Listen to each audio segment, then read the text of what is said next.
فرمایا گیا اچھی طریقے سے وضو کرو، اور اس کے بعد جب سب لوگ رات کو سو جائیں، کائنات میں سناٹا چھا جائے، اس وقت تو 2 رکعت نفل نماز اس شان سے پڑھو کہ گویا تم خدا کو دیکھ رہے ہو، اور یہ کیفیت نہ پیدا ہو تو پھر یہ حال تو ہونا چاہیے کہ خدا تمہیں دیکھ رہا ہے۔ انت عبد اللہ کانک ترا فإن لم تکن ترا فإنہ یراک، اللہ اکبر، کہ اللہ تمہیں تو دیکھ ہی رہا ہے۔ آقا ارشاد فرماتے انت عبد اللہ کانک ترا فإن لم تکن ترا فإنہ یراک، گویا تم اللہ کو دیکھ رہے، اور یہ کیفیت نہیں ہوتی تو یہ سوچو کہ اللہ تمہیں دیکھ رہا ہے، اور وہ تو تمہیں دیکھ ہی رہا ہے۔ ہمارا رب ہماری شہرک سے زیادہ قریب ہے، نحن اقرب الیہ من حبل الورید،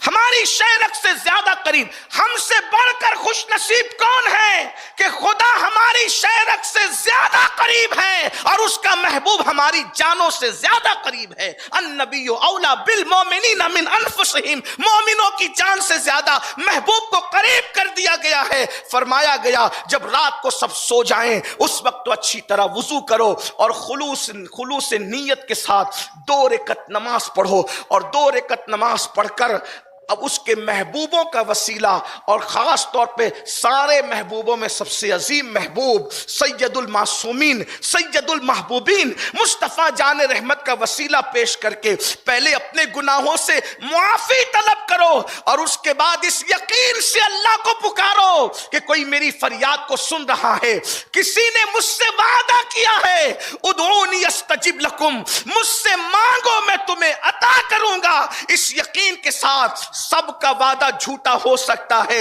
رب کا وعدہ جھوٹا نہیں ہو سکتا، اور اس کے بعد پورے یقین سے محبوب کا وسیلہ دے کر کے مانگو، نہ ملے تو پھر کہنا ہمیں کسی اور دروازے پر جا کر ایمان کا سودا کرنے کی ضرورت نہیں ہے۔ آپ اپنے گھر میں مصلی پر بیٹھ کر اپنے اللہ سے فریاد کرنا سیکھو، اپنے اللہ سے مناجات کرنا سیکھو۔ ارے جس نے مانگا یقین کے ساتھ میرے اللہ نے عطا کیا۔ یہ بات جو تمہارے دل و دماغ میں بٹھائی گئی ہے کہ ہم تو گنہگار ہیں، ہماری دعا کیا قبول ہوگی، ہم تو گنہگار ہیں اور ہماری فریاد کیا قبول ہوگی، یہ غلط ہے۔ دعا کی قبولیت کے لیے نیک ہونے کی ضرورت نہیں ہے، دعا کی قبولیت کے لیے اللہ پر یقین ہونے کی ضرورت ہے۔ جو یقین سے مانگتے ہیں اللہ انہیں ضرور عطا کرتا ہے۔ اگر گھر میں نا اتفاقی ہے، ہمیں کسی منتر جنتر کی ضرورت نہیں، اپنے اللہ سے دعا کرو۔ وہ اللہ ہے جو اللہ اکبر ایک ننھے سے بیج کو جو مردہ ہے، نہ چل سکتا ہے، نہ بول سکتا ہے، نہ سانس لے سکتا ہے، ایک ننھے سے بیج کو زمین میں دفن ہونے کے بعد اتنی طاقت عطا کرتا ہے کہ وہ زمین کو پھاڑ کر کے کوپل کی شکل میں نکلتا ہے۔ جو بیج کو اتنی طاقت دیتا ہو، کیا وہ ہمارے درمیان محبتوں کے بیج نہیں بو سکتا؟ کیا وہ ہمارے درمیان محبتوں کی بہاریں نہیں لا سکتا؟ اور کائنات میں محبتیں کس کی وجہ سے ہے؟ اسی کی مرضی سے ہے۔ اگر وہ چاہے تو ماں اور بچے میں محبت پیدا کر دے، اور وہ نہ چاہیں تو جنم دینے کے بعد بچے کو ماں ہاسپٹل میں پھینک کر کے بھاگ جاتی ہے۔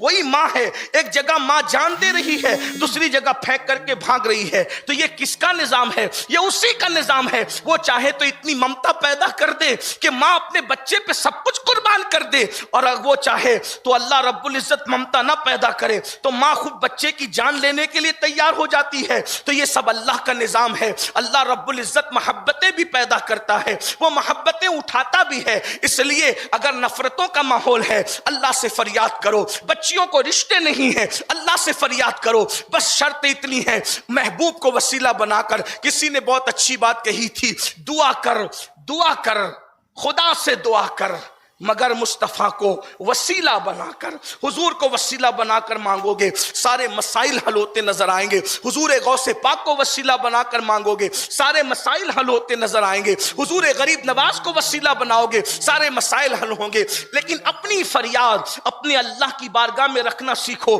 یقیناً آپ علماء سے، مشائخ سے، سادات سے سب سے دعا کی گزارش کرتے ہو، کرنا بھی چاہیے، لیکن اپنا مسئلہ اپنے اللہ کی بارگاہ میں جتنا